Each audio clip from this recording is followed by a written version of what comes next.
Hello,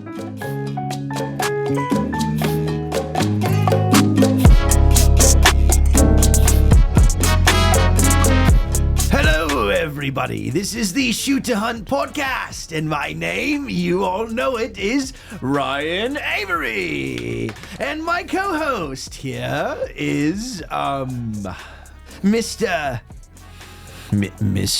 It's Jake. You mean Mushaney? No, it's Mushaney. Oh, We've it's been over this. We've been over this. Damn it. You need to take those damn Crocs off Yes. and wear some real man's shoes. Wow, you're aggressive today, Mr. Well, Mr. Mushaney. My T levels are currently pushing 3,000 right now. Crap. Yes. My beard is down to my knees. Yes. Your veins, they're flowing. They're flowing, and I must be at 5,000 by the end of the year. You're going crazy. Well, the Crocs are thinking this every time you get in them. How fat is your ass? Really? Fat, round, and ready for this podcast, my friend. Let's jump into it. Let's go. I'm fucking crying, dude. What kind of warped mind thinks this stuff up? What's awesome is that we get to come in here having never heard that before. Hear it for the first time. It just... This is how it works, folks. We come in and Luke tells us, this is the intro, this is the outro, this is the speak pipe. I have literally dumbed it down to 3 buttons I need to push. Those are the only ones that are highlighted, Yeah. too. They're like, remove all the options for Ryan. Yeah, so we never know what we're getting, and I will say that that's probably the best one he's put out so far. That's funny shit. Yeah. It had like the Latina, like do the cha-cha dance. Felt like I was in like the Florida Keys. Very good, Luke. Very good job. Luke has lots of voices. Yeah. All right. I guess we gotta always seems like we're starting these things out with the State of the Union on the rock stock. Okay. So I might as well. Today is the 4th of January, and we have a mold. We produced 1 stock. We're producing 4 stocks for test and evaluation that we sent to us, which we should have middle of next week. Is that the goal? I think so. Yep. I think it'll be, yes, first one. There's a lot of, I didn't realize that there were curing times for the different types of fill. So they have to shoot the preliminary fill, has to cure for, let's say, 48 hours. Then they have to shoot the final fill. Then they have to do the bedding block portion. And each one of those phases has a certain amount of cure time before the next one can happen. So that's where that's where the delay comes in. Gotcha. The mold itself is only used to do the layup part, the carbon shell. Mm-hmm. Once it pops out of there, they can do carbon shells like crazy out of the mold. Then they're going to sit there and take their time, doing the fill part. How much time does it actually take to bake? Do you think? I think one of them was, I don't know about the bake time for the carbon shell, but it was like 2 days for the first fill. We're going to just look at what she said here. 2 days for the first fill, and then 3 had to be over the weekend for the second part to cure. Let's see here. Well, go ahead. Tell them about what it looks like. The stock? Mm-hmm. Oh, the stock is great because it came out, and nearest you can tell is it looks like what we are asking for. I mean, it's not going to vary too much from the print, and it's low gloss. It's matte finish, which is, if you're used to the stocky stock with the standard carbon finish, it's super shiny and super glossy. These ones are a lot more matte. Mm-hmm. We had that built into the mold, basically. They scuffed the mold up rather than bringing it to a high polish finish. So that high glossy finish is simply because the mold's glossy, like really shiny inside. Yeah, really I think it smooth. has to do with the type of epoxy that they're is it epoxy that goes with the carbon? It's the what do you call resin. it? The resin. Mm-hmm. I think it has to do with the hardness of the resin and then where it's cast up against. Gotcha. And yeah, I think it has a lot to do with they just polish the shit out of those molds. Although I do really love every stock, Jessica, I promise. I like the shiny ones just as well as the non-shiny ones. Yes, Jake doesn't want a reoccurring asshole I charge. already got 2 asshole charges. I got to be careful. I like how she does. I do love how she says quantity 2. $50 each. Asshole charge. Jake saying bad things on the podcast. All right, so she says it's getting the first stage of filling done right now. That will post-cure tomorrow until 5 p.m., and then they will fit the bedding block material on Friday. That cures for 3 days, and it will be ready for inletting on Monday. Oh, shit. Yeah. Inletting, do you know how long that takes them? An hour. Gotcha. And then You we'll put in have, the machine does its thing, and so we should literally have stocks by the end of next week. I think I think everybody wants to see real pictures and real shooting and that kind of thing too. Yeah, I think there's a lot of people that haven't. I mean, we've had a lot of orders, a lot more than I really thought we'd have. What's funny is we just had an email from a guy and he wanted to cancel the rock stock order because he thought they were in stock. And I guess I wasn't clear enough on the product. I kind of feel like everybody that bought one so far has been following along with the process. That's kind of what it feels like for us. And apparently the one guy somehow slipped into that and bought the stock having no idea that. So I got to do a better job in the product description there. It's like almost how would you know without following along? Exactly. I guess if you just stumble upon it. So basically the plan is here. So we're already at 2 of the railed Tikka molds. The goal is to fill every order within 90 days. And that would be 90 days of us finishing testing of the stock itself so it becomes official. So that's these stocks that are coming next week. If through testing they're approved by the following week, then it will be 90 days from that day. All current orders would be filled. And we will buy enough molds accordingly. But we're at 4 molds so far. We have a 700 mold, a Tikka mold without a rail, and then 2 railed Tikka molds, which were by far the highest seller. And then I keep getting hit on. I actually had one this morning in my PM about brownings, and we'll just see how it goes over the next month or two. And like you almost want to know how many because it's the molds ain't cheap, and you got to at least cover that mold, and you hope to get a little profit out of it. Well, we got to hit Jessica too. I don't know how many other inlets can be covered by the 700 mold. I know the Tikka one won't work because Tikka is very specific, but it may already be that the 700 mold itself can be inletted also for a browning or something else. So we'll actually get with her and see what can be done. And once all the orders are filled, at least for this order and the next pre-order, then we'll start stocking other options. I don't have any clue how close like a browning is to Remington or where a Savage falls in there for inlet. I don't have any idea. I know Remingtons, I know Tikkas, and that's it. Yeah, the only thing I know is that Tikka has to have its own mold. And if these other guys, like you said, if a browning has to have its own mold, and I'm sure there's probably still some. Basically, may as well just get after it. Yeah, you need like in my mind, running the numbers in my brain, you need like 20 people to buy that stuff. Yeah, we need 20 stocks to break even. Yep. So it's like you got to have that. And I think we would with the browning because when we did a poll way back before the rock stock is basically what inlet is most popular. And it was funny to me because it went on rock side, we're real Tikka heavy, but it was Tikka and Remington's were really close. And then the Browning was 3rd, and the Winchester was 4th, which I thought was interesting. And we can even continue doing it that way. So like with the Molinator bag, when I went to pick the next color, I just asked people what color they wanted. Whatever is the most popular choice, we did the color. So maybe next, once all these orders are filled, you do another poll, and that way Tikka and Remington 700 are removed. And we kind of take like the next 4 options or whatever. Say, okay, guys, what is... And then if we say, okay, Browning is the winner, we're going to open up the pre-sale. As soon as we hit 20 stocks, we will make the mold. Yeah, I think we need to do that. Like I obviously love Rockslide. I'm kind of biased towards Rockslide, obviously, but we need to do it outside of Rockslide too because Rockslide is a kind of niche down. So bunch of weirdos. Well, it is when we did the scalp versus non. The freaking non scalped won. Yeah. So when we put it on Instagram in Rockslide, it was flipped the other way. It was like not even close. Well, now we actually have real data. So now we can say out of all the stocks that have been sold to this day, let's say it's 300. 18% of those were non-railed stocks. That means it is literally 4 to 1. Non-railed stock. And then what did you say the other day? It was Tikka to Remington. How many was it? 78%. Was Tikka? No, it was 88%. Yeah, it was in the 80s. 88%. 88 Tikkas to Remingtons. 88% Tikkas to Remingtons, yeah. But remember we had that conversation. I think the Remington 700s are more of they're not a garage mechanic type of stock because almost always there's some type of bedding required. I think that once the stocks get out there in the market and more gun builders are buying them, there will be an influx of 700s. Yeah, I think the Tikka guys are more DIY, and Tikkas are built the way the stock's built. It's bolt and go, and usually you don't have any slipping around or moving around. And sometimes in Remingtons, because there's the problem with the Tikka, I guess the good thing about Tikka is the same. The Remington footprints can vary a little bit, so you do have that issue. Because that recoil lug's always in the same spot. Yep, bolts are in the same spot. Yeah. It's a decent design. So you're saying 90 days from probably hopefully by week. week after next. Week after Well, next. if we can get together and approve it, I think we want to do some pretty disastrous testing though, so it might take a week. Mm-hmm. So week after next, and then 90 days from there. I agree. And Jessica agreed that at that amount of stocks, the 90 days is doable.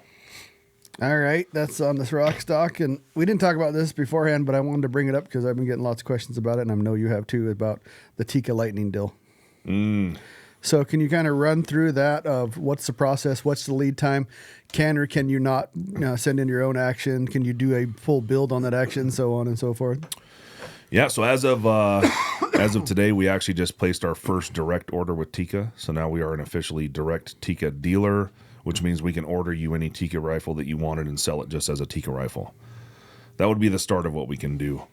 After that, we have a new lightning program for the Tikka action itself that adds pockets all around the action and also Tikka bolt fluting options. So the combination of the two, if you get your bolt fluted and you get your action body lightened up, you save 4 ounces, which brings it down to, a guy just asked me, total weight is 24. So it starts at 28, you bring it down to 24 after the work is done.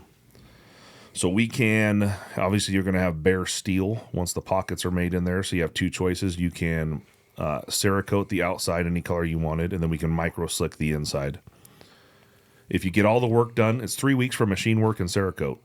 If you want to add nitride, the nitride process itself is going to add 3 more weeks. So total potential lead time is 3 weeks with Cerakote, 6 weeks with nitride. All the pricing can be individual, or you save 10% as a package. The product is up on the website. I don't have pictures of all the fluting patterns yet. I actually have them here. I just got to get a picture and put it up there. But basically a slower, a fast spiral, and a diamond are the options. Mm-hmm. A lot of questions right now about the T1. I'm sorry, is it T3 versus T3X? T3X 22 model. No, T1 is the 22 model. So T3 before the rail. Yes. Okay, so the difference between a T3 and a T3X, it doesn't have that dovetail, and the ejection port is smaller on a T3. We are already increasing the size of the ejection port on the T3X, which means that your T3 port is going to get much bigger. We're going to turn your T3 into a T3X without the dovetail.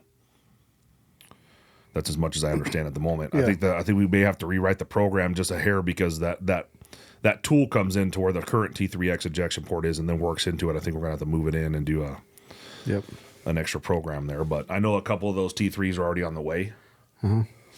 Couple questions that I've gotten through Rockside PMs and just on the thread that I put up. Is that you doing anything? Is it basically sacrificing any strength to the action? Definitely not. The pocketing itself, first of all, to know where all the pressure in the action all the magic happens in the action is all where the lugs lock up into the raceways. Once your bolt is locked and your lugs are locked in, all the pressure, everything is handled up in the front of the action. And you'll actually notice on the furthest extreme front pockets, they're only a few thousands deep and they're only for aesthetics. It's all the rear pockets behind the lugs that have the depth and the weight savings. The front ones were, again, just for looks and to kind of tie everything in together. They don't affect the integrity of the action itself is not affected in any way. We're not even close to hitting any type of tolerance, removing any strength at all. You can see I'm posted on my Instagram and I got 2 or 3 questions about, well, that action doesn't have any serial numbers. What are you guys doing? Yeah, about that? of course, we're reapplying the serial numbers. It's going to say Tikka T3X with your serial It's number. like no shit. We're going to put the serial numbers back on it. It will be to the correct depth, to the correct ATF specifications. We are not changing anything about the serial number. It's just being reapplied in the same exact manner. Where is that going to go? It's going to go down in those pockets. So on the same side where it normally was, one pocket's going to say Tikka T3X, the other pocket's going to have the serial number. Perfectly legal. Yeah, people. 100%. And then another person said, are you taking out any of the actual pins or screw holes? Yeah, so on the forward edge, we are losing a pin and screw hole. And I've already had several questions. I talked to Ken about this. So the SRS makes a 20 MOA Tikka rail. And because we're losing that screw and pin, what we do is we're going to pin the rear. So there is a pin spot on the rear furthest towards where the bolt handle is. So at the rear of where the rail is, we just add an extra hole in the rail and we put a pin there. So you'd have 3 screws and a pin, which is more than acceptable if you wanted to run a rail.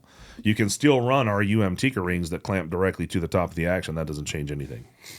And people can send in their own actions. Yep, you can send in your own action. You don't have to buy all the parts of the project. You can send just for bolt flute, just for the action body. Any part of that is fine. And obviously, you're doing pure custom builds with it. Yeah, if you have we have something like 30 Tikka builds in the books at the moment. So if any of you that have a current build and you want to add that lightning process, it's a little package, and we'll put it in your build. So like I said, we are Tikka direct now. That means we can I'll sell you a Tikka just as a Tikka. Mm-hmm. Just like you can buy anywhere else. Yep. You can order a Tikka from us and say, hey, can you thread the muzzle and put a brake on before you ship it to me? Fucking absolutely. Anything that you could want on the Tikka rifle at this point, we can do it. We are in the middle of developing our own bottom metal and magazine. It has the same look, feel, and mag release as our current line of DBM, and mags. And it's not 100% official, but according to drawings at this moment, we should be able to hit 3.600 inside the mag. Now, don't get all excited yet. So the bottom metal and mag, this will be Magnum only. It's going to come with a new bolt stop because we need to come even further back than the long action bolt stop. But we don't do any work to the action. The load port is already 3.67 inches long. It's just horribly unutilized. So we are creating a bottom metal and mag, 100% custom that still fits in the Tikka spot, but will potentially house 3.600 inch long ammo. We're also going to make a standard DBM that takes factory mags, of course, for you other guys. And we're going to have bolt handles and knobs. We're going to have everything. It's going to be a one-stop shop for Tikka stuff. Yeah, and you're also going to do I think we talked about this. You're going to do another bottom metal, just aluminum bottom metal just for a standard Tikka. Yeah, exactly. Well, that's what I'm saying. So we'll have a standard bottom metal that'll take factory Tikka mags, still fit in the same spot, but still our DBM and mag with that added length is going to fit in the same spot. Like any Tikka, everything is going to fit the way a normal Tikka would. It's just going to be reorganized and just better utilization of the space. It's interesting they have 3.6, but I guess over Scandinavian countries aren't real big Magnum fans, so they're not shooting really big cases. Yeah, I mean, of course, like the 300 Win Mag and the 7 Ram Mag that you can get, you could take that Tikka rifle you just purchased for $750 and a 300 Win Mag and just put our bottom metal and mag in there and be able to run a 215 hybrid out of a 300 Win Mag instantly. Fantastic. Yeah. So it's really you can run onto the PRCs, you can run 30 nozzler, 28 nozzler, full, yes, all the way to 3.6. Yes. Which is pretty sweet. Yes. And the action can handle it. Guys are all, like you said, you had those PMs about that. That was probably the biggest PM I had is outside of the serial numbers, which I find is funny. Yeah, we're going to fucking break a federal law. You're just like a fly-by-night, company here. Come on, fucking. Yeah, we're just gonna cut all the legal information off the action and send it back to you. Yeah. We want the ATF to show up. That's our goal, fucking people. We are. So I should preface that with we are FFL 07 and SOT2. Yeah, manufacturer. We are manufacturer status, meaning we can produce our own suppressors and serialize them. We can produce fully automatic weapons. We can sell suppressors, make suppressors. Any NFA items, full auto, we are that level of license. Yeah. All right. Before we jump on this table or jump on this gun on the rifle on this table, can we talk a little bit about what I'm kind of excited about? This new, you have this new Vesper coming pretty soon, short action. Are you still trying to get number one? We. You know I'm putting Mason into Tikka now. Dude, that's literally what I told him. Remember when we were up there elk hunting? Yeah, he kept assuming it wasn't happening. I was like, dude, when you went to form school, you said that you came back and said, I want a 6 on a Tikka. That's what you told me. So that's what I've been working on. So I don't know where the Vesper thing came in. But Vesper shorts, number one. I didn't say that. I don't know. I'm not sure. Whoa, there's no fucking backtracking now. You said. Yes, it should be fine. I feel like I'm pretty much. I'm going to auction it off. The way the fuck you are.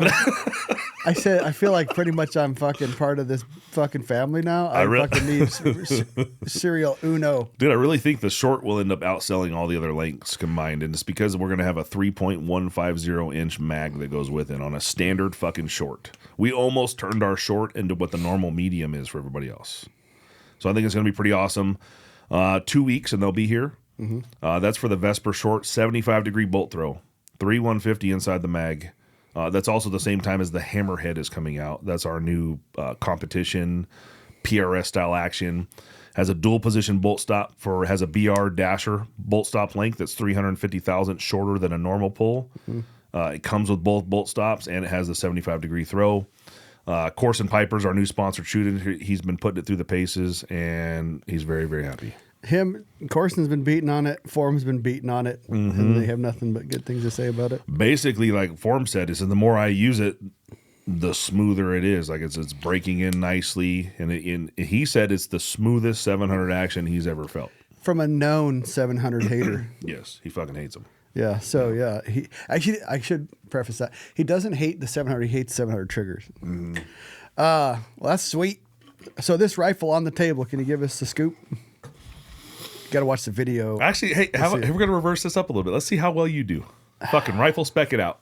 I'm going to guess because I don't know, but I'm going to guess that that's a number 5. Is that a number 5 ace barrel? Sure is. Number 5 ace barrel, 22 inches long. It looks like it's got a TI Pro 4 brake on it. Yeah. It has a Night Force 4-32 NX8. It's got a Vesper medium action, and it has the Manners LRH stock on it with Unknown's bottom metal. Unknown bottom metal mag. Fuck, I just nailed that. And it has the Premier rings on top. It does have the UM And it Premier has rings. I really, like, every time I see the Cerakote, I'm like, ooh, man, that's really nice. And every time they bring it, I was like, well, fuck, this is another beautiful Cerakoting job. Yeah. This is the most recent reel. Now he just posted one today too, but he just did this reel a couple days ago. Got 27,000 views. Very sexy. It's not even because of the way Luke did the videos. It's just a sexy rifle. Luke has no credit there. We call that multicam variant 1. And Rob would be mad. It has a Spartan biprod. That's the Spartan flush rail on there too. So Yep. you guys see that it doesn't have a boss hanging out down below the rifle too bad. And that'll also be available on the rock stock. So there's 4 rail options we didn't go over on the rock stock really, but Picatinny with a Spartan that is all flush in the scallop, which is nice, and then a Picatinny, an Arca, and then an Arca pick. And you have your choice of rail. Yep, looks like it's got a Trigger Tech trigger, I'm going to guess. Yep. And then it's got the mullinator holding up the back end. It's a 7 SAUM plus P. We expect in a 20, does that say 20 or 22 inch? 22. In a 22-inch barrel, shooting a 180 out of a 7 SAUM plus P, basically loaded as long as you want because it's in the medium, it'll do probably 3,000 feet a second. That's Close to smoking right 3,000. along. Yeah, with a 180. Yeah, and it fits in that medium probably nicely. Oh, yeah. But yeah, and the mullinator holding up the back end. You can buy those on Unknown, and you can buy if you like the green ones, you can buy them on If you Rock want Slide. the ugliest fuck green one. If you want the fucking ugliest one, go to UM. If you want the most beautiful bag ever fucking produced, go to Rock Slide. Another thing, we're off topic. We're actually have a totally different topic, but we haven't got to it yet. But I'm going to harp on this again because I get asked about actions all the time. And the reason the Tikka rings are in existence now, and the reason that these types of actions are better is they're all integrated. And this day and age, people say, well, why would I spend, what is it, $1,800 action? How much is that? 1970. 1970. People say, why the fuck am I spending an extra $400 or $500 on an action? Everything. Well, first of all, I do believe that Bat makes the best. And I believe this long before I met Jake, long before I actually met Bruce or Daryl. I believe my first Bat action was like, this is the best 700 on the market. Well, now it's all integrated with the Vesper, and it's lightened as much as you can lighten a stock down, an action down. Why would you, it's all about variable stacking. If you believe in the drop test, well, why wouldn't you take every other variable out too? Everything is integrated into this action. There is nothing to come loose on the actual action. Mm-hmm. To me, that's a no-brainer. Yep. And the rings there have been drop tested. Yep, hunting's hard. You don't want to come down to, my fucking pick rail came loose, or something happened weird inside the action where it's locked up. For some reason, when something comes loose up top, it's almost always a scope base. It's because of the little baby screws. You're scared to put Loctite. You're scared to tighten them because you're going to ruin your action. Something about a scope base seems to always like to come loose. I basically JB welded a pick rail on a 300 rum because I kept having the pick rail come loose, and it was pinned. And I was I don't ever clean them. So I was like 400 or 500 shots in, had some really wonky shit happen.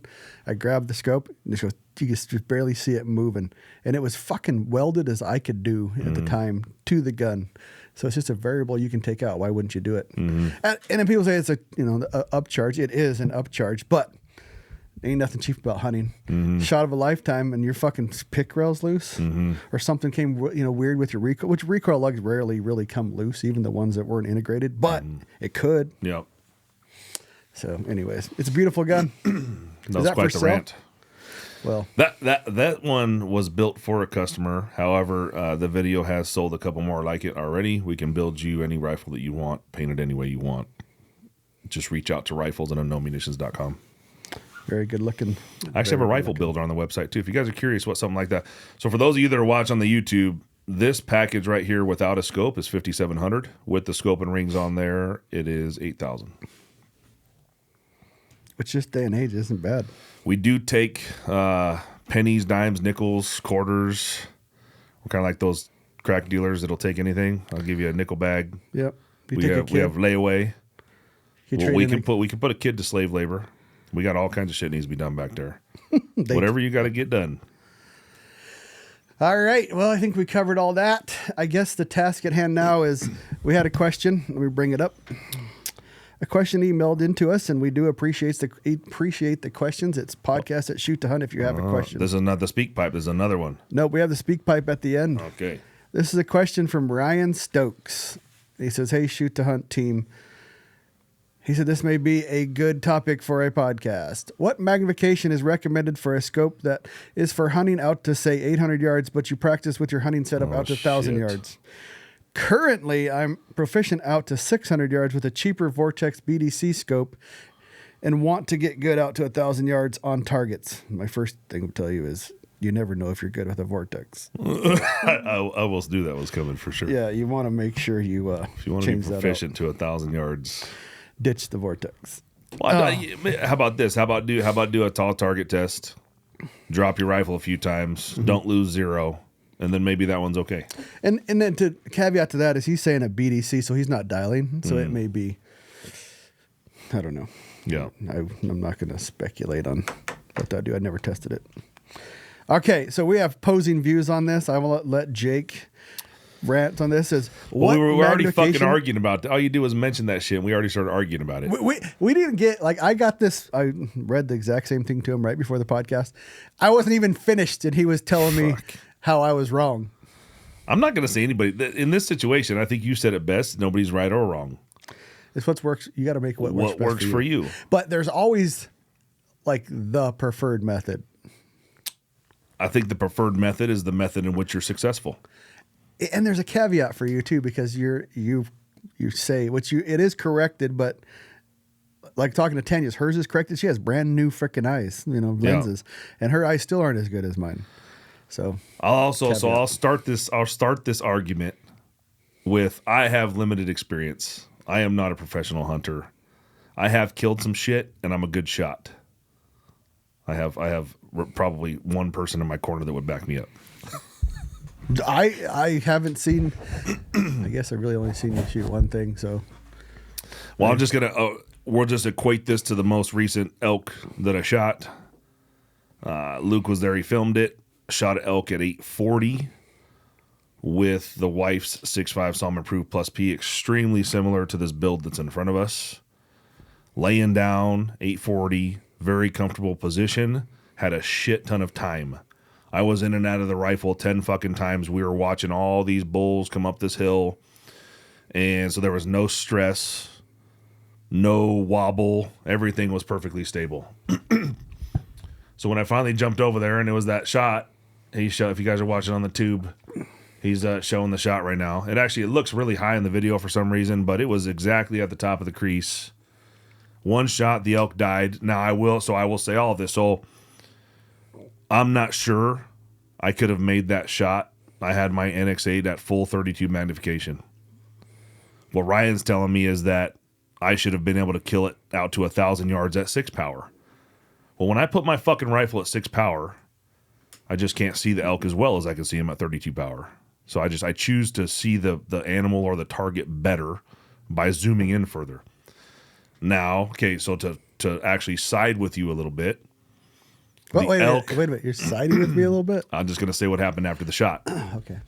After the shot, the rifle did jump up a little bit because I didn't have my bipod dug in real well. Rifle, well, you can see the shot there, right? So rifle jumps up a little bit. I'm trying to get back in the scope. So immediately, if I have to get back in the scope, my hand reaches up and I come out of the magnification, right? So I'm trying to find the elk, and he had went just behind this crease. Now, of course, Luke, the spotter, if you have a spotter with you with fucking video, it makes all the difference in the world. He's still on the elk, and he's saying, yeah, he's wobbling, he's about to go down, and then he drops. Well, during that time, I was trying to reacquire him just in case I could get another shot, and I couldn't find him because it was only his antlers that were showing behind this fold. So here would be my thoughts. I would not have been able to get a follow-up shot. I don't know if that was it. I wouldn't say it. I would blame it on the 32X. I would blame it on the jump of the rifle and the fact that he was behind the seam at that point, right? So if I didn't have Luke next to me, I'd have been shitting a brick. That would be the worst situation I hate in hunting, is when you don't know the animal's down. So I don't know if I could have made as good of a shot at 6 power, and I don't know if that would have helped me with a follow-up shot. But I've always shot this way. Whether it be at 100 yards, I'm on 32 power. Like, it's what I'm used to. It's what I feel most comfortable with. So that's what I do. And I've never had a bad experience in, let's say, 5 years of hunting. Yeah. And shit dies. So I know there's going to be another side of the argument, and you may say, well, if you're at 100 yards and you shot a group at 6 magnification, 18 magnification, and 32 magnification, well, if it was your best group at 6, would you start shooting that way? And I don't know that I would. And I don't think it would be better either with a stable. So you're trying to steal into my argument? No, this is the best. This is like Eminem on fucking 8 Mile. Are you coming on his at me? last fucking rap. You're gonna- I'm going to take all your shit out of your mouth before it even gets to Call you. it self-degradation or self. Yeah, what's whatever. the word? Yeah. Self-degradation. Degradation. Yeah. So if my group was better at 6 power, would I start hunting that way because I thought everything would be better? Probably not. I think that the further out that you go when you're trying to see something, the more closely you want to see it. Like, why have magnification anyway? Like, if everybody could kill everything inside 1,000 yards at 6 power, then why the fuck add a variable to your scope? Why are the scopes out there? Why is there a scope out there that goes to 32 magnification if you don't need it? That doesn't make a lot of sense. But yeah, I don't know that I have much else to say about it. First, I want to preface it you got more. Talk about I do have more. Aim small, miss small. Yeah, so where did the fucking phrase aim small, miss small come from? If the purpose was not to aim small, right? Like, you're aiming at the smallest point that you can, not the center of the elk with your fucking... Oh, if you can put the crosshair on the elk, if you could quarter the elk with your crosshair, you can kill it. Well, where did aim small, miss small come from then? And you know... Until I go through farm school, maybe things will change after I go through his school, but at the same point, I don't expect them to. I don't expect that even if I can hit a 24-inch gong at 1,000 yards on 6 power, that doesn't mean I'm going to hunt that way. I just don't think so. And if he was sitting here next to me, I'd talk the same shit. But we both killed an elk on the same trip, and I believe that mine was only shot once, and the other one was shot a lot of times. So you can say whatever you want. Maybe he was on 6 power. Maybe he should have been on 32. Maybe he would have seen better.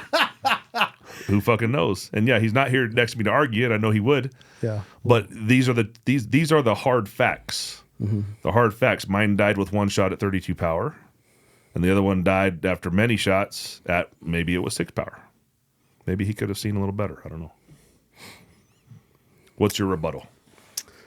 Well, first of all, I don't want to say you can kill things at 1,000 yards with 6 power, and I'll go back. That's what you just said. That was what you were just arguing a minute ago. What I said was, if you can quarter up the animal in the scope reticle, in the dot, in where the X is, you can kill it. What does that mean? Visualize it for me. Okay, so quarter it up. I won't argue with you. If the reticle takes up the whole animal, you don't know exactly where you're going to hit because you can't see the animal. If you can if your reticle, if the actual center part of that reticle, you can quarter up the animal into 4 different parts, top, bottom, left, right. Yeah. You can. That's the dog grunting. That's not Jake farting. Buzz is grunting. You can hit it where you want to hit it. So you're not trying to take the shot as you're quartering the elk because you would be moving forward a little bit. Yeah, so you're just saying if you can see 4 parts. Yep, if you can quarter up that animal, you can put the crosshair where you want it, is what I'm saying.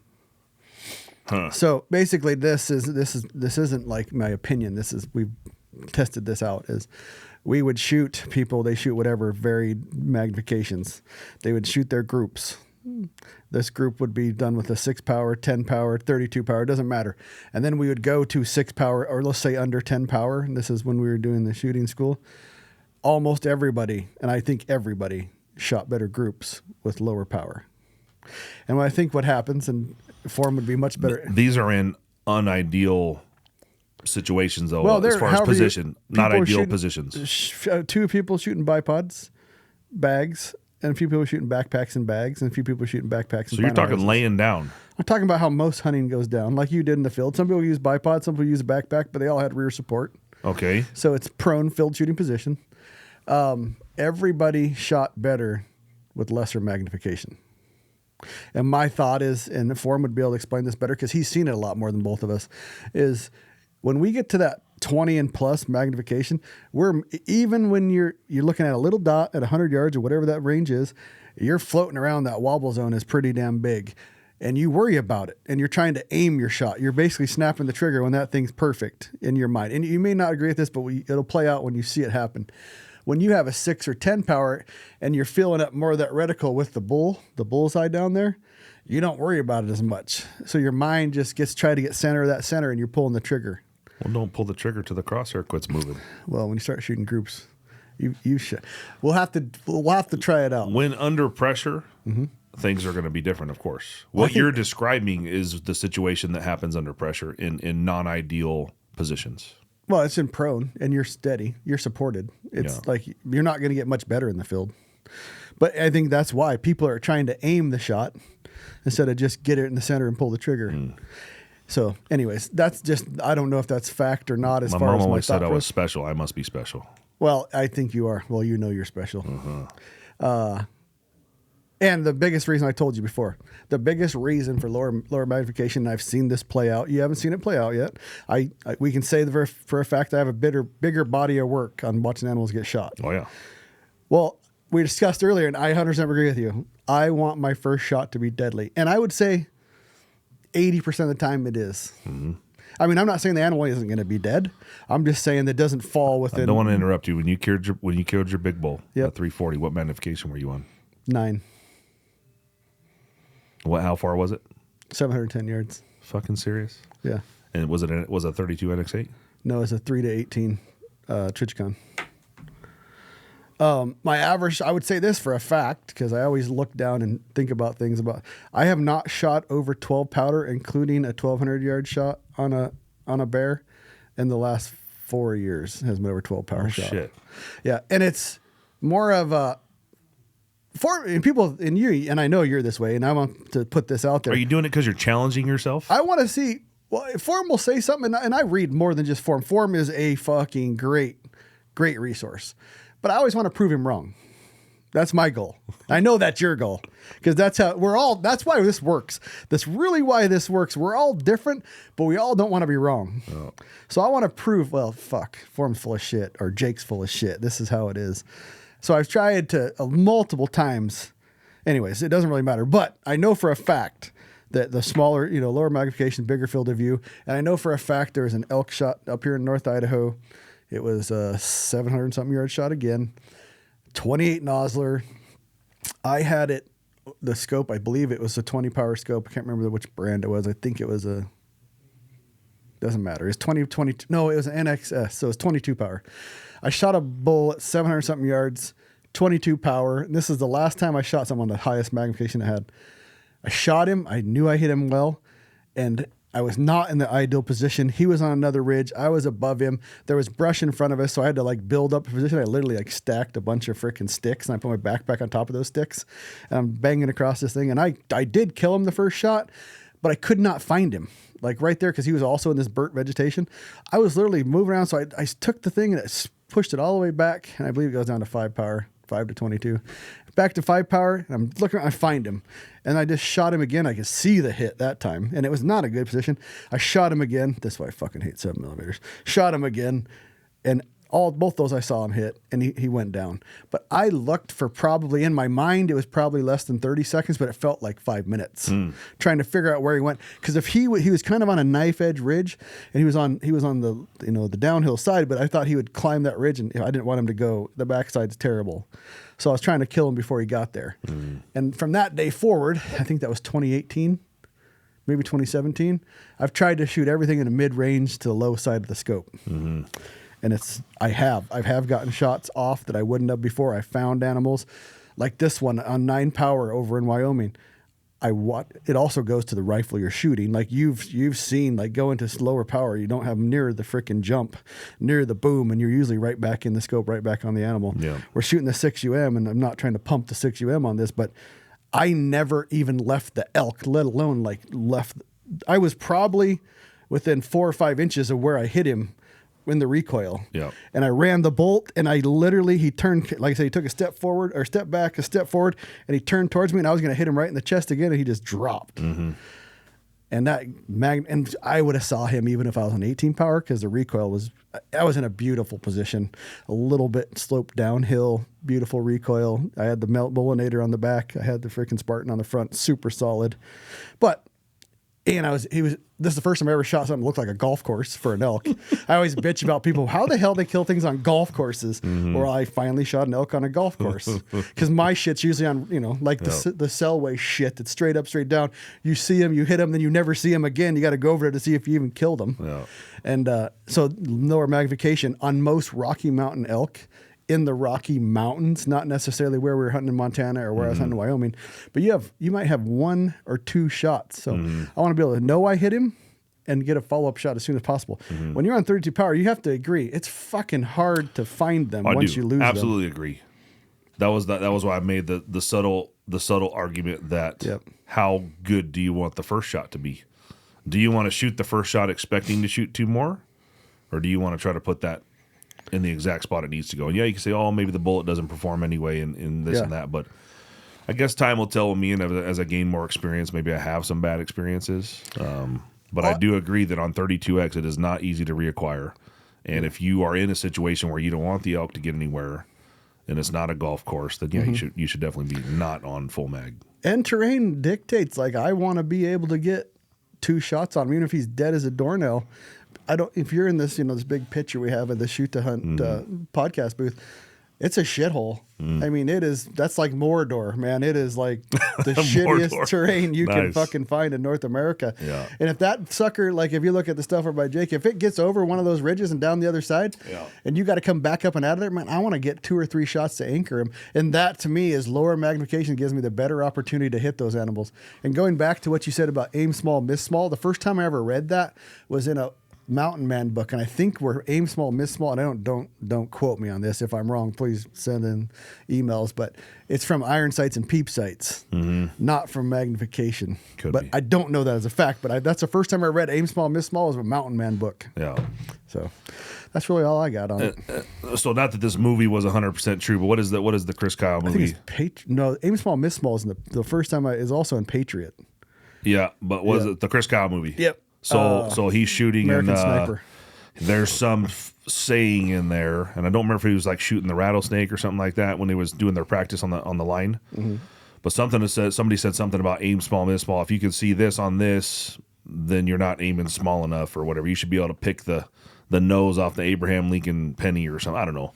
There's something that goes along with it, but to me, aim small, miss small means don't shoot the penny, shoot the nose on Abraham Lincoln. Yeah, that's what aim small, miss small means to me. And you can't shoot the nose off of him at 6 power, but you could at 32. Interesting. And the wobble thing, to me, makes sense in my brain. And I know I've heard that, and it may have been from Forum, may have been from somebody else. But the bigger that wobble, the more you concentrate on that wobble, and the more you're trying to make it float right across that crosshair. And if you see it a lot with the bows. Well, like the more rigid you try to be, the more it's going to wobble. You have to flow with the wobble. Find the center of your wobble and let it go. And then it goes back like trigger control. People say, oh, I want to be surprised by the rifle. You better close those groupings, Kyle. Is it got your off eye shut? Oh, yeah, we're watching the American Sniper. Aim small, miss small right there. If you aim for a shirt button, you might miss by 2 inches. If you aim for a shirt, you might miss by 2 feet. Well, there's the fucking explanation right there. Okay, well, we can definitely say that nobody's aiming at a shirt size freaking target. That's what you're telling me. You told me to quarter an elk. Okay, but when I pull up on an elk and say it's on 6 power, let's just say it is. I've never shot at an elk with a 6 power rifle, a 6 power scope. I'm still like aiming, like I'm pulling up on the quarter and I'm pulling it right to where I'm pretty sure that the chest is, right behind the shoulder. And it's pretty close. Did you see your use of words there? Huh. Because if I was at 32, I'd be aiming at the top end point of the crease and it would be perfect. Maybe not. Well, I'm just saying it would be. Well, your wobble, the aiming point would be. Your wobble may be so big enough to where it's what's not funny? in there. So that elk at 840, I can honestly tell you, 100%, there was no wobble at that distance. Like I wasn't trying to. It wasn't this thing at all. Like I'm squeezing bag, fucking cheek down on the bag, loaded up on the bio. Like I felt wonderful. I could see my fucking spot, and it wasn't wobbling. Know the terminology, but I know that there's something at factor when you're shooting at something and you do have a wobble, and you're not only getting rigid, you're also snapping on the trigger. Oh, I know that. So I just think that I don't know, form would be much better to explain this, but it's more about your mind's relaxed because you're not trying to get the exact pinpoint, and we're not shooting at pennies. We're shooting at freaking elk and deer, which have big kill boxes. So you just got to get it into the vitals. And to tell me if you can quarter up the animal and you can't hit it in the vitals, there's probably something wrong with your fundamentals. So I think this is another thing. We got to go to the range and prove it out. Yeah, but there's still. This is not one of those. It's not a finite. It's not a black and white situation. Well, there's a lot of variables to it. Definitely not black and white. And if I had 15 years of experience, having never lost an animal or had to have 52 follow-up shots or anything else, and I've been doing it the same way the whole time, most people are going to rely on their personal experience and not all of a sudden be swayed because somebody said I could shoot better if I could see less. Yep. I just don't think you're going to miss an animal having it on 12. No. To 32. I'm not saying you'll miss. Well, I did agree with you on this. Where I want magnification is like a spike-only hunt, where I have to shoot just a cow, and I know I'm going to be shooting 600-800 yards. Yeah. Sometimes those little spikes grow, like 5 or 6 inch spikes, and you won't see them well if you're on low power scope. That would be the time that if you're what type of guy that doesn't want to carry a spotter. Yeah. Well, sometimes that 32 mag is going to make the difference between judging horn curls and everything else. You may end up having to use that. Yeah, it gets hard to judge in the scope, and we're not telling people to go, point at everything with your rifle. So let's reread his question then, and then answer his question, because I don't think we answered. He's asking what does he need? What magnification is recommended for a scope that is for hunting out to say 800 yards, but you practice with your hunting setup out to 1,000 yards? Currently, I'm proficient out to 600 yards with a cheaper Vortex BDC scope, and want to get good out to 1,000 yards on targets. Go ahead. Well, the 4-32 NX8 covers all the worlds, right? Like you can shoot low magnification and you can shoot high magnification and figure out what it is that you like. It covers, we know that the 2.5 to 20 has a higher failure rate than the 4-32. We know the NX8 is one of the best scopes out there for not failing, right? So if you were going to invest in something that you wanted to be able to shoot, because he may be proficient at 1,000 and want to reach to a mile. Well, for Ryan Avery or not, you're not going to tell me I'm going to shoot a mile on 6 power. It's just not going to happen. Never done it. Yeah. No. Well, I would just say. Now I'm going to have to try it. I would just say it's not going to happen. Like, not proficiently. Are you saying that I can't shoot an animal at a mile with a 6 power scope? I'm saying that to be successful consistently, you will need more magnification than 6. Here's another way of thinking of this. I shot in a moose. Oh, God, this will get that Jack guy all fired up. Because we actually got to do that. That's a podcast we got to do next week. Which one? Me dancing around I've never danced around my 1,775 yard shot on a moose. But we need to do that next week. Okay. So I shot a moose at 1,775 yards. 1 shot, 1 kill, aim small, miss small. 22 power, but I was on 20. It was that same NX scope. Yep. NXS, I was on 20. So you should easily be able to half that at half that distance, right? So 800 yards at 10 should be fucking easy, right? Okay. I'm not saying 10 is not good for 800 yards. No, I'm just saying if you do the the power factor. So my answer to him is if you get a scope, you don't need 32 power to kill animals out to 800 yards or shoot to 1,000. I love, and I've been trying to get someone to build the perfect scope for me. This is my selfish needs, is a 3 to 18 by 44. Like the Trigicon 10 mile, but with a Maven reticle. What's the new Maven one? The new Maven is 2.5 to 15, which would be fine. 2.5 to 15. Okay. With their reticle. I really like their reticle. I do want 18 because I do want to do, if I am hunting in a spike only, if I am looking for something, if I got to find something when I'm and not pointing the animal, pointing the rifle around at random targets that could be humans out there. You see people scoping people all the time. No, you already ready to engage the animal and you're looking at fine details. That's when you crank it up to that magnification. Anyways, a 4 to 16 would work. Why don't you have 8 power binoculars? Actually, I'm moving to 8 power. Holy shit. I'm moving. Next year, I'm going to get 8 power rangefinder binoculars. Why? Bigger field of view. Less handshake, bigger field of view. I just decided that yesterday. So Did you? yeah. So Tanya has a pair. What made me change is Tanya has a pair of NX 8 by 10 or 8 by 42. Sorry. Holy shit! You can see behind you like an antelope. How's that going to help you pick out a bull at 2 miles? I'm not. I mean, I could see a bill. I'm pretty sure you can. I don't never measured it, but I know you could see elk probably 2 to 3 miles with 8 powers. But what it does do, you know why the new popular, the stabilizing SIGs are super popular? Because you can hand hold them and they have that stabilization. And when you're looking at, I'm not trying to give a glassing class, but when you're walking and you throw your binoculars up, you don't see, if you have movement like handshake and the animal's moving, you may not see that. Less handshake, the more you're going to see the movement. And the less you have to move your binoculars, so the bigger field of view in one swipe, the more apt you are to see an animal in that field of view. So the bigger field of view, less handshake, makes for spotting more animals.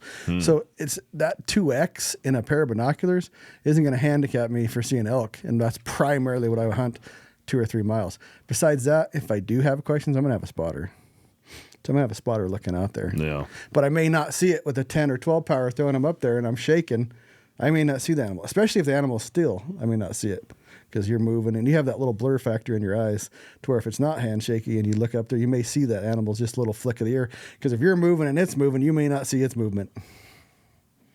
8 by 42? 8 by 42, I'm going to use the rangefinder one. Swirl Well, yells. but I need to buy the fucking rangefinder ones, and I was going to get the 10s. Well, how about this? I'll get the 8s and then you compare because I'll have 8s and 10s. So you know who's, I fucking hate to say it and we can argue because he's coming next week. He's the one that swayed me because he's finding deer with those 8 powers, no problem. I'm fucking surely going to see an elk with the fucking 8 powers. Form? No, Robbie Denny.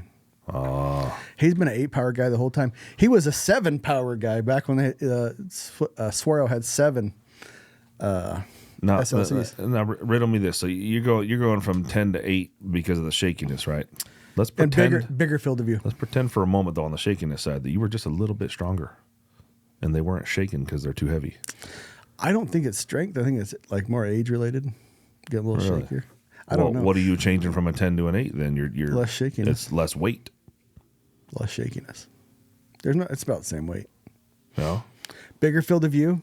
See more animals, especially if you put on a bipod. You see more animal in one swath. Mm-hmm.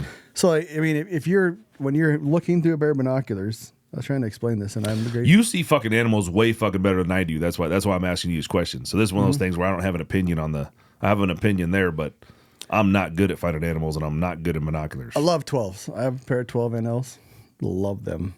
What, are they just sitting around collecting dust? I gotta have them on a tripod. And the thing is, I've lost animals. We've already discussed this about rangefinders inside your binoculars. I've lost animals because I had to go back between the two. So really, you have three things you need to use. You have your binocular, your rangefinder, then you have to go to your weapon system. So having the rangefinders and binoculars, you just have 2 things. So they're going from that. I really love the NLs, and I wish I could fucking those 8 NLs. I'll bring them in. You have the 12s or 10s. I have 12s. So I'll bring in the 8s, and then you can look out here. You have 8 pures too? Yeah, well, your Tanya's. Oh, yeah. I thought you were saying she had the rangefinder ones. I have the rangefinder ones. Not the 8s though. I'm getting the 8s. I'm getting the 8s. Okay. After I was just messing around with her NLs, and they're not, the NL's field of view is bigger than the NL or the EL's Yeah. range. And the EL range is not as good as the EL glass. It's close. Everybody says it's the same. I see a little bit of difference. Maybe I'm crazy, maybe I'm not. But just being able to see more animals in the field of view and not having a little bit of shake, Yeah. I think I'll see more. Maybe I won't. I don't think I'll see less.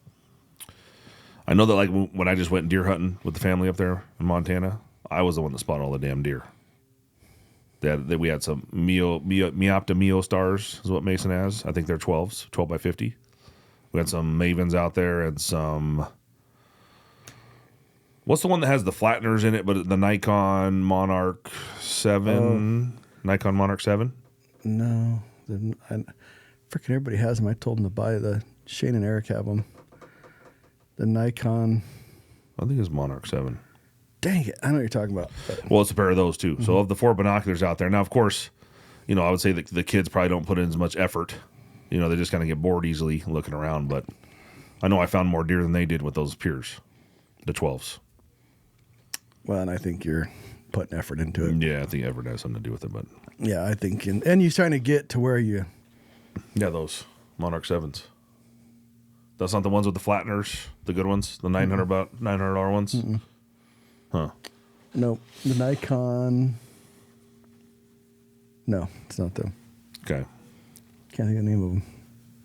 Anyways, the.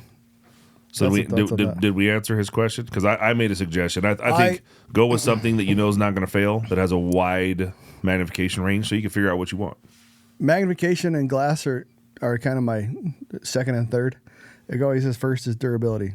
What passes the rock slide drop tests? And I think we're all on the same page there. So you're down to Nikon. Sorry, you're not Nikons. Damn, I can't. They don't even like rifle hunters. They stopped making scopes. You're down to Night Force, Trijicon, SWFA, and now the Maven 2.5 to 15, the 1.2 rifle scope, and some Bushnells. There is a few other outliers, but those are the 4 main ones. Find anything in the teens that we can agree you can shoot to 1,000 yards. 32, I own 2 of the 4 to 32s, and they're fine. I just don't use the higher end very often. What about the argument that on failing light, on first light or failing light, that you end up coming off of magnification to let in more light?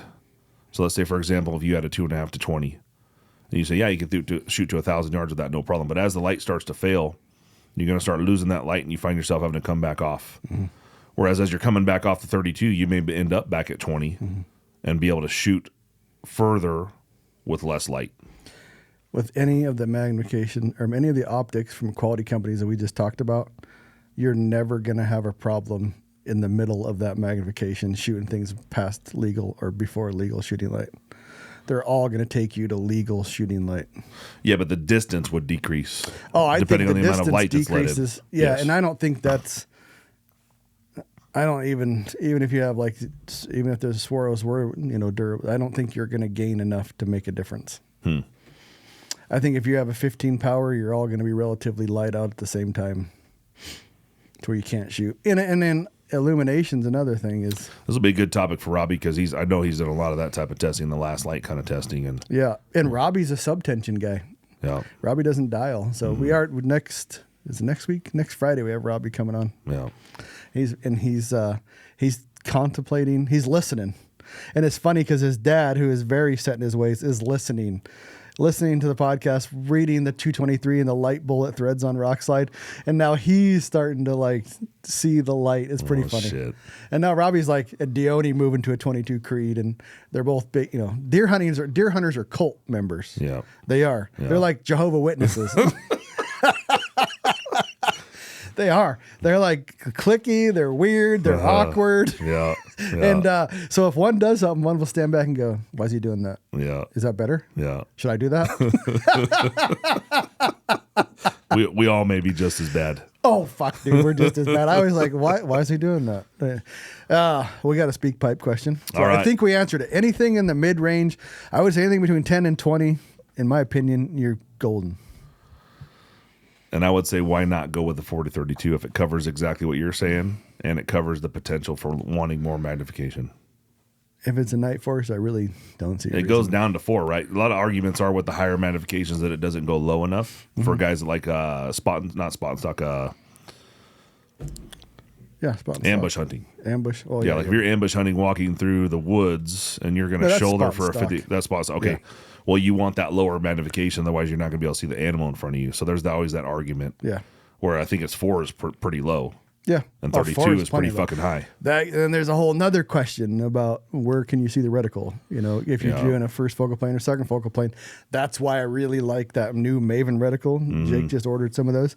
That Maven reticle has a reticle that works from 2.5 to 15. Yeah, if you guys want to put a Maven, this new one we're talking about, 2.5 to 15 by 44, by 15, so. 2.5 to 15 by 44. The one that has passed the drop test, now we're going to start carrying those for builds if you're interested. Yep. So those would be my answers.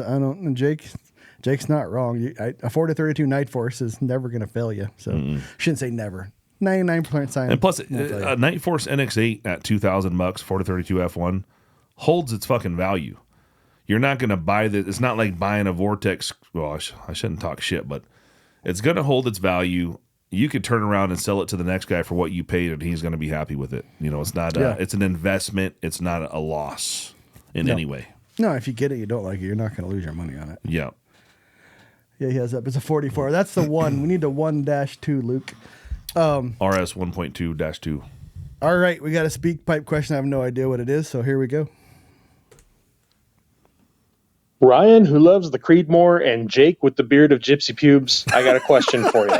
What is the best hiking trail on Canfield Mountain to train for mountain hunting? And also just so I could start being less fat. All right, thanks. Bye. Nice. This is funny, too, because you go up a slightly different way than I do. I've been up both. I like my way better because there's less people. I don't know about that, but The best way, sir, is to go straight up the fucking mountain. well, I'm going to actually give them the fucking name of the road that you turn on right damn. there. They're going to send more people over those poor people's house. Yeah. Cherry Hill Dog Park. What is it you turn on? It's off of Shattuck. Yeah, Shattuck. So, yeah, you go on Shattuck Lane.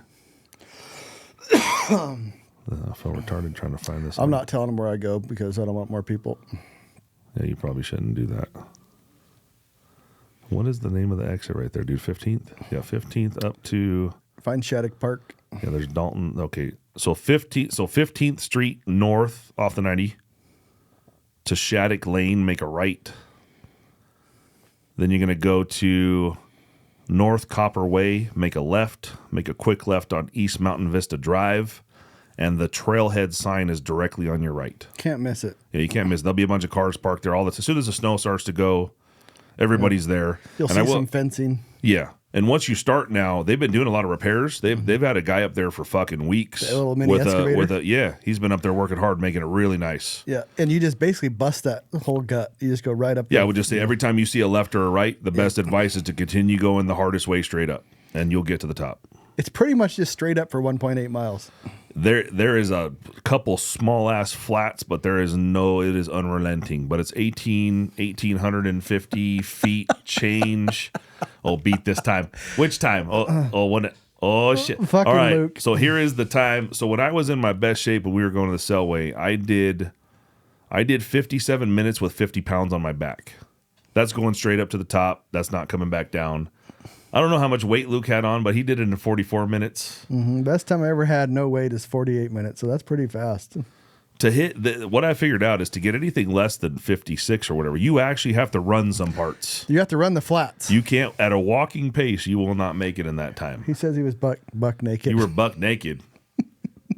Figures. Put 50 pounds on you, scrawny bitch, and see how you do. Woof. That is quick. 44:30 is quick. It is quick. That is difficult, no matter you got weight on or not.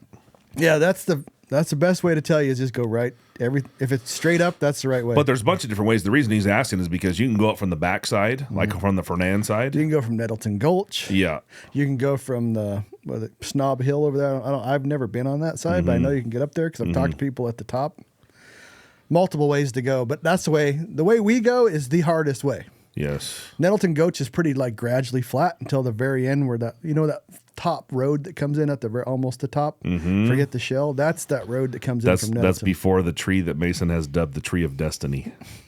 There's that big so right where you're talking about where the road comes in before it gets real steep. There's a down tree with a big root ball on it. That's the Tree of Destiny. He calls that the Tree of Destiny. Oh, dude, that's funny. what I always get there is like the Tree of Suckness, because that's where the last part's pretty rocky and shelly, and you're like, fuck this. The worst part is you're getting more tired as you're going up, and it only gets worse. It doesn't get any fucking better. And then by the time you're up there and you're tired as fuck, you're coming back down the steepest part. You're falling on your ass, sliding, slipping. my goodness. Yeah, so that's Love the best. The best we could tell you. I do have a question that I didn't want to tell you because I got this from a couple people, and I want to hear your response because I already have my response. But Okay. Why do we have to cuss so much on this podcast? Well, so from an early age in my life, I've been in a mechanic shop most of my life, and I would say that the guy talk or mechanic talk tends to go that route. And I could be on my P's and Q's. Like I have like my grandpa voice, where I could sit here and I guess not be fun. P's and Q's. Yeah, I could be on the P's and Q's. It comes out when I'm emotional about a subject. Yeah. And I don't know what causes that to happen. Maybe I have a small version of Tourette's. Not really sure. But I would say that cuss words in general help emphasize your emotions on a subject. For me. Man, you should have saw the size of this elk that I shot, man. He was just enormous. I saw him and he walked down and I was like, golly, that is the largest elk I've ever seen. So I went ahead and laid down and I shot him. I shot him with that 7 saw and he just dropped. That motherfucking elk was, god damn, it was big. That was the biggest fucking elk I ever seen in my entire. This fucker walked out, looked like he could just lift Ryan up with one antler and just toss him around like this shit. Well, see, that's so much more exciting to me than. So you're on the SpongeBob side where it's a sentence enhancer. Yeah. To me, I got 2 answers for this. I've been in the military. Military, the F word is part of the vocabulary.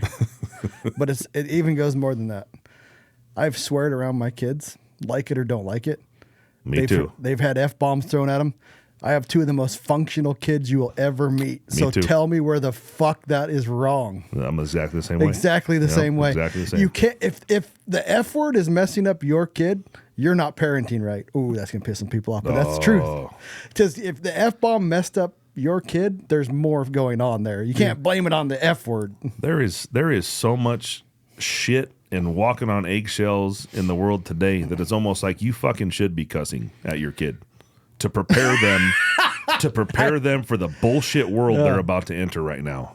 Yeah. If let your feelings be hurt. I could give 2 fucking shits. And the fact is, do you want us to be real or fake? Yeah. And Joe Rogan, because early on, this is way back in his podcast, because people asked him why he used so many profanities, and he's like, people will go to a movie. And there'll be an F-bomb, and he did the actual statistics. There'll be an F-bomb 44 times in this movie. Somebody will say, fuck, 44 times. Dude's not offended at all. They'll walk it down the street, and a guy will be talking to his buddy and say, fuck, and they're offended. Yeah. To me, that's a personal problem, not actually a problem. Yeah. So if you're offended, easily turn it off. I understand if your kids are in the car and they're young and you don't want them to hear it, turn it off, listen to it later. Now, I should have you made me think about another topic, is that there are certain cuss words that I don't use normally. Like see you next Tuesday? I don't know what that is. What do you mean see you next Tuesday? It's something you'd call Hillary. What? See you next Tuesday. Oh, see you next Tuesday. Yeah. Yeah, and I guess the 2 of those words would be that word, the C word, the P word. I don't that is not part of my vocabulary. If you hear the P word coming out of my mouth, there's probably I'm really emotional about something. Or there's other words we use like Positis. I tell Mason we're at the gym and we're on the fucking 4th set. He's like, I can't go anymore. I say, oh, your Positis is kicking in. Huh? Yeah, but you'll say pussyfooting around. Pussyfooting around is fine. Yeah, I will. I guess the point is that there are still certain words for me that I guess would be taboo. Yeah. I just don't think you can directly relink the cussing back to bad kids. How about this? Let's people. Let's ask those guys. What is it about whatever the F word is that bothers you so much? Like what is the root of the word that bothers you? Is it society telling you that the word fuck is something wrong? Like, where does that come from? Who said that fuck is a bad word? Good question. I don't know. I don't know either. I just don't. Email us. Let's hear it. Podcast at Shoot to Hunt. Why are we wrong? Where does this shit come from, man? Like, what are we get all the weirdest subjects. So back when Avery Adventure podcast was going, same thing. I cussed. Tanya cussed. Very rarely did I get an email about me cussing, but if Tanya said fuck, they were like, people are like, a lady shouldn't say fuck. Yeah. Like, Why? I guess I would understand. Well, then it goes back to who said the F word is a bad word. Why does it bother you so much? Did your dad tell you when you were growing up to never say the F word and you should never hear it? Like, what is the fucking point? I don't know. Well, whoever asked you that question, where did it come up on SpeakPipe? No, I'll email them back. It's actually there's thread on it in Rockslide. Not like they weren't questioning us, but there's like 2 DM questions to me and there's 2 PM questions. Well, to here, me. this my challenge to you, those of you that made the comments about the word. Tell us your actual feel. Like, what makes it that word is bad? Why does it bother you so much? And then maybe you can sway us. Maybe you can change our mind. Yeah, I don't know. Chances are your kid already knows that word. Well, chances are your kid's been watching shit they're not supposed to watch, and they've been saying shit they're not supposed to say, and they'll say it more because you told them they couldn't do it. That's what I'll say. Are you the person that goes on and turns on all the parental guidance on every one of your kids' devices because you're scared that they're going to see the world as it is? They're going to see it anyway. Their buddy at the bus stop, I drove by the fucking bus stop the other day, and the one kid is holding up porn to the other kid at the fucking bus stop. Like, they're gonna fucking see. You don't think they're talking about it? They're gonna see it one way or another. So what's a better version of protecting them? Turning off all their access to it, even though they're gonna see it anyway, or teach them about the world that they're fucking coming into? That's why the Amish go crazy. Kids go crazy when they let them out for whatever that thing is called. Oh, man. Yeah, it's like you're raising a dog, right? If you never let your dog off the leash in the front yard, what are they going to do the first time they get off the leash in the front yard? Go crazy. And you're going to get mad at them for it. Anyways, I guess we ranted enough on that one. That was enough ranting. All right, we got a new extra. What's it called? Oh, wait a minute. We got to give some rings away. Where's our subscriber? Oh, look at that beautiful picture of Canfield. There's Canfield. Oh, it is pretty. One could say that's fucking beautiful. Until you get about right up there. And then it's not pretty so more. No, that last little 300 yards is a killer. Hey, where's our rings at, Lukey?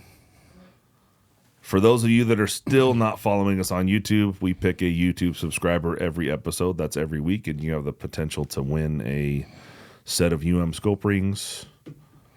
Tikka or Premier. Yeah, or core rings coming soon. Here we go. Who's he picking? Oh, Andre Archuleta? That's not that bad. Andre Archuleta. You are the winner of the rings. Andre Archuleta. Get a hold of us at podcast@shoottohunt.com. Actually, better yet, get a hold of us at marketing@shoottohunt.com. Then I don't have to see it. I'm going to change that email to fucking marketing@shoottohunt.com. I got to type it in. And that's a wrap. How you good? Oh, there's an expert. Remember, there's an outro. Hey. Here comes that first outro. Thanks for listening. Ladies and gentlemen, we appreciate all your contribution to the Shoot to Hunt podcast. We really do. Ryan, thank you once again. No, thank you, Jake. It has been my pleasure getting on this podcast for the 1,000th some odd time with you and taking it to the rim, my friend. This is to grow the hunting community as a whole. Very much growing, living, breathing, eating, pretty much a daily lifestyle for hunting. Amen.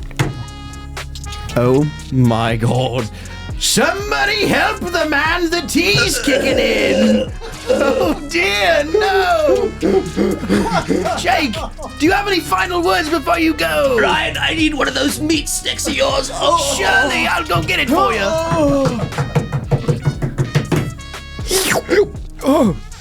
Oh, ladies and gentlemen, I'm back and ready to podcast again and again until I drop. Here he is. Right now. Here he is Time to now. log up, you fucking weirdo. Here he is now. Signing out.